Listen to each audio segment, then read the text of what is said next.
Hello everybody and welcome back. In this video we're going to be looking at question number 5 from our 2017 Canadian senior papers. Hopefully you've given question 5 a try. A5 by the way, although there is no B5. If you haven't, please, I would strongly suggest you pause the video and give it a try before following along with my solution or reading another solution available online. The rectangular spiral shown in the diagram is constructed as follows, starting at 0, 0, line segments of length 1, 1, 2, 2, 3, 3, 4, 4, are drawn in a clockwise manner as shown. The integers from 1 to 100 are placed in increasing order whenever the spiral passes through a point with integer coordinates. Out of curiosity, you might want to know what these points are. They're called lattice points. Okay, so lattice points are when you have integer coordinates. Okay? So 1 is at 0, 0, and so on. What is the sum of all positive integers? Well, we don't have negative numbers here, so not that bad. All positive integers from 1 to 1,000, which are written at the points that lie on y negative x. So this diagonal line they're going through. So I see 1, I see 3, I see 7, I see 13, I see 21. Okay, how do we handle a question like this? Well, we'd really like to know which numbers are on here without actually having to, draw more of this thing out and work them out, because I don't have time to write 1,000 numbers out and figure out where they are on the spirals.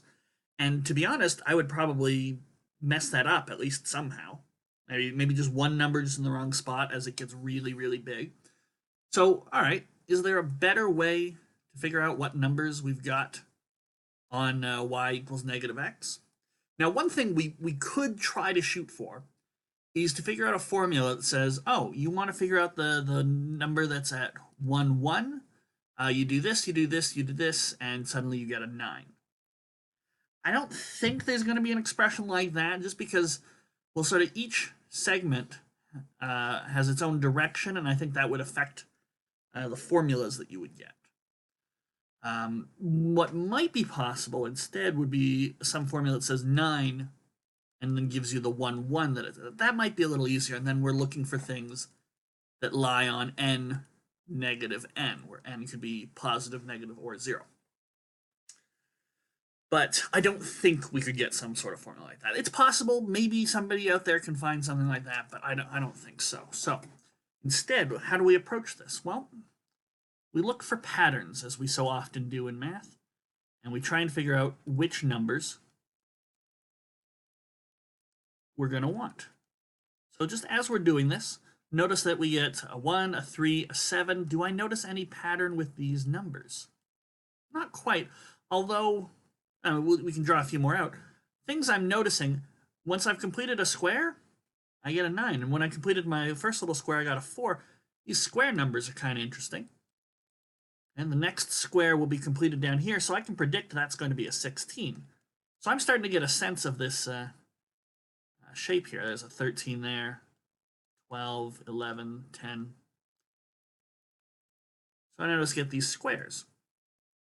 Okay, and we can keep going. The next one will be a 25 up here. They don't even have a 25 on theirs. They, I think, go up to 23. I could go back and check, but it's not that important to me. So 21, 20, 19, 18, 17, there we go.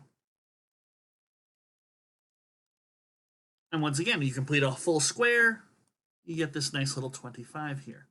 Okay? But we're not interested in that. We're interested in the 1, the 3, the 13, the 7, the 21. Is there a way to predict which these numbers are? You'll notice that the 7, the 21, these are on the tops of these squares.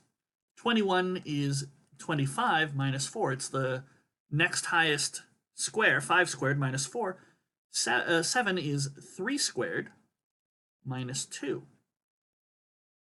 And actually, down here, when I stopped here and I made my square of 16, 16 is 4 squared minus 3, I get 13.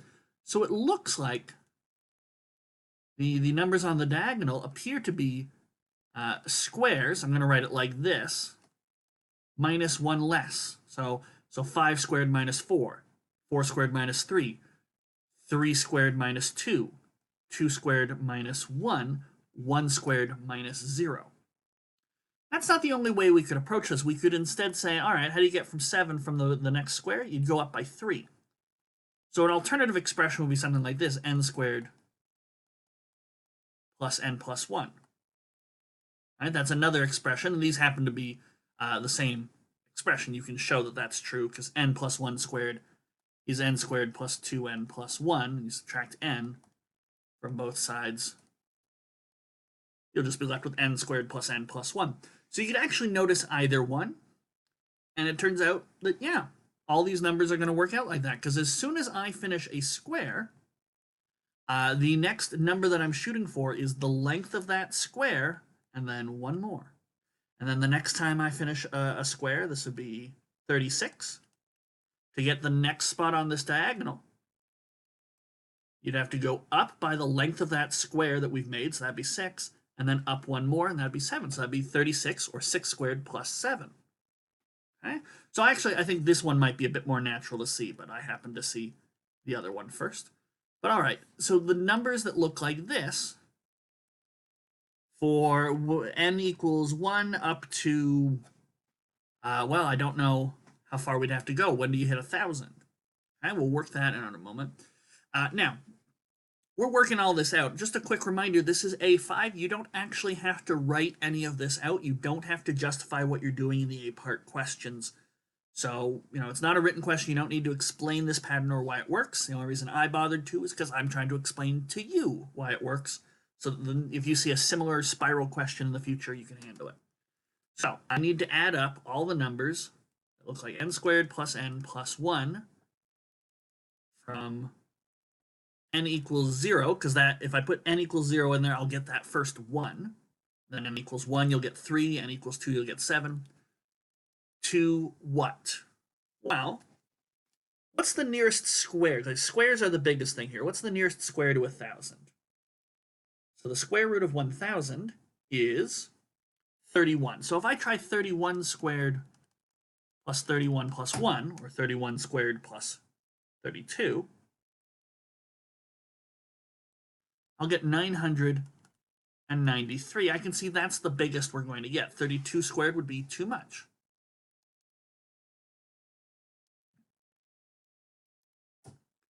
So that's all we need to do. We'll be adding 1, 3, and 7, and 13, and 21. And we'll just keep going until we get 993. Okay, but how exactly do I add these again? And that's the next part of the question. So we can say, all right, let's look at these numbers. 1, 3, 7, all the way down to 993. So that's 0 squared plus 0 plus 1. 1 squared plus 1 plus 1. And I'm lining this up for a reason. 2 squared plus 2 plus 1.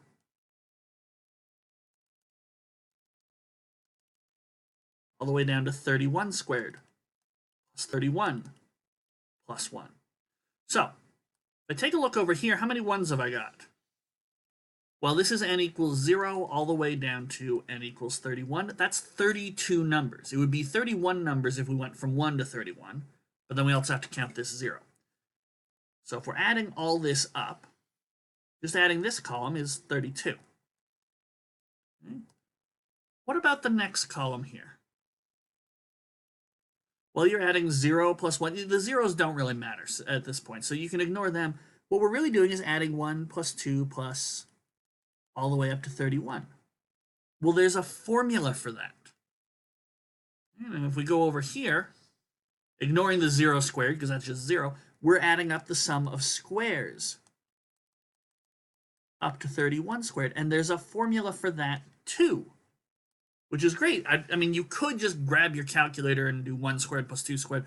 I'd be worried about hitting just a wrong button somewhere in there and making a mistake. So let me show you these formulas. The first one's fairly common.